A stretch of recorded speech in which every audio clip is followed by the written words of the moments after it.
Уйгуры Монгольской империи. Юаньши. Хроники династии Юань. Том 150. Жизнеописание 37. Уйгур Шимо Йисын, стратег и генерал монгольской армии, покорил империю Чжуржень.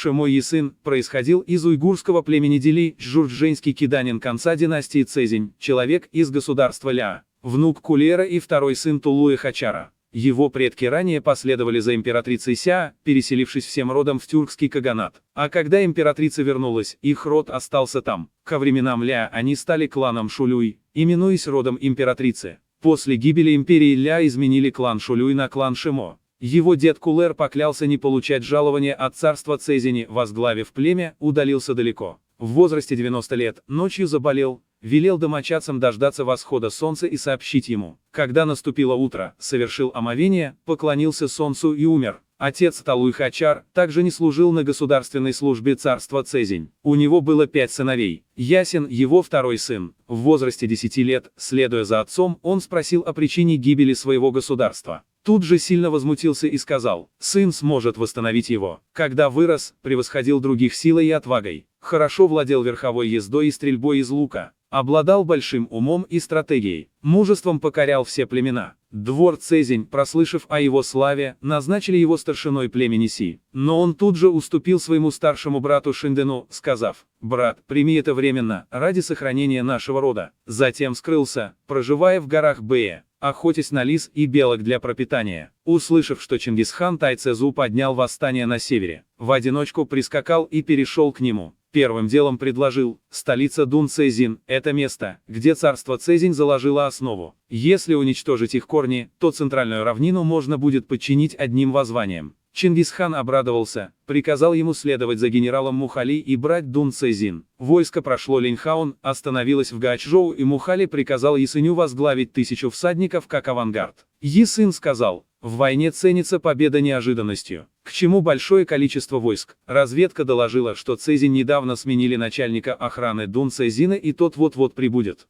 Йисын один с несколькими всадниками перехватил и убил его, забрал его верительный документ и прибыл в Дун Цзинь. Сказал стражникам у ворот, я новый начальник охраны. Вошел и занял управление. Спросил чиновников, зачем выстроили войска в городе? Чиновники ответили, для обороны. Йисын сказал, я прибыл из двора, внутри и снаружи все спокойно. Зачем выставлять войска, чтобы волновать сердца людей? Тут же приказал снять оборону, сказав, если придут враги, это моя забота, не утруждайте себя. В ту же ночь отдал приказ сменить их командиров и состав войск. Через 3 дня прибыл Мухали, вошел в Дун Цзинь, не потратив ни одной стрелы. Принял капитуляцию начальника охраны Индаху и других 47 чиновников. Получил несколько тысяч ли земли, 108 тысяч дворов, 100 тысяч солдат, запасы продовольствия и горы снаряжений. Подчинил 32 города. Цзинь потеряли свою коренную территорию и перенесли столицу в Хэнань. В год Ихай 1215 год Йисын переместил войска для осады Бэй-Цзина. Город долго не сдавался, и когда город пал, войска собирались его разграбить.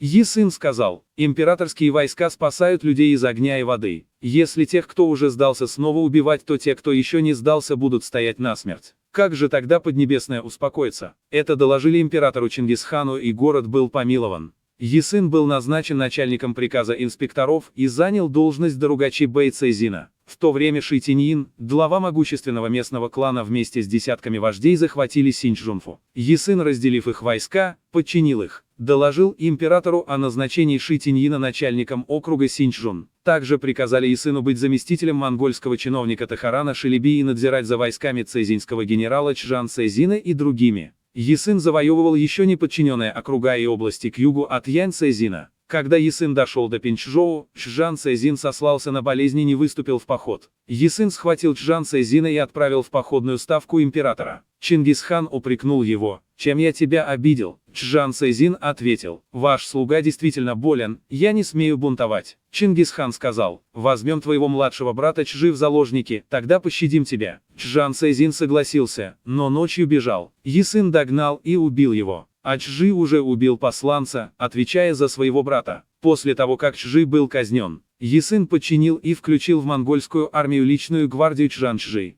тренированных и готовых на смерть воинов, числом 12 тысяч человек, называемых Черным войском, и представил ко двору. Ему пожаловали тигровую печать, повысили до главнокомандующего, назначили начальником приказа инспекторов, управляющим делами главных управлений Юаньшуай. Полностью верив ему земли к западу от реки Лео и к востоку от реки Эл-Юани подняли там его знамена. Позже Ясын присоединился к Мухали в осаде северной части города Личжоу. Первым взошел на крепостную стену и был убит камнем из метателя. В то время ему был 41 год. У него было 4 сына: Чала, Сяньси, Балуа и Кань. Чала также хорошо стрелял из лука. Унаследовал должность начальника приказа инспекторов и возглавил Черное войско. В год Уин 1218 год следовал за Мухали в нападении на Пиньян, Таюань, Си, Цзи, Кэлань, области к западу от заставы и подчинил их. Затем напал на Иду. Долго не мог взять, и когда город сдался, войска хотели разграбить город. Чала сказал: убивать сдавшихся неблагоприятно. К тому же, получив пустой город, что с ним делать? Благодаря этому город пощадили. В год Цзимао 1219 год вышел указ разделить Черное войско для размещения в областях Чжиндин, Гуань, Таюань, Пиньян, Си, Цзи, Кэлань. Когда выступили в южный поход, все Черное войско поставили в первые ряды, разбили цзиньских военачальников Байса и Ганьо на реке Хуанхэ, переправились через реку и снова сразились. Всех их убили, прорвали Бянь-Цзин и вошли через ворота Жэньхэ, собрали карты и реестры и вернулись. Угэдэй Тайцзун пожаловал Черному войску всю военную добычу и пленных. В год Гуйсы 1233 год Чала следовал за князем Ваном Тасем, внуком Мухали, в походе против цзиньского главнокомандующего Сюаньфу Ваньно в Наньцзине на Лядуне.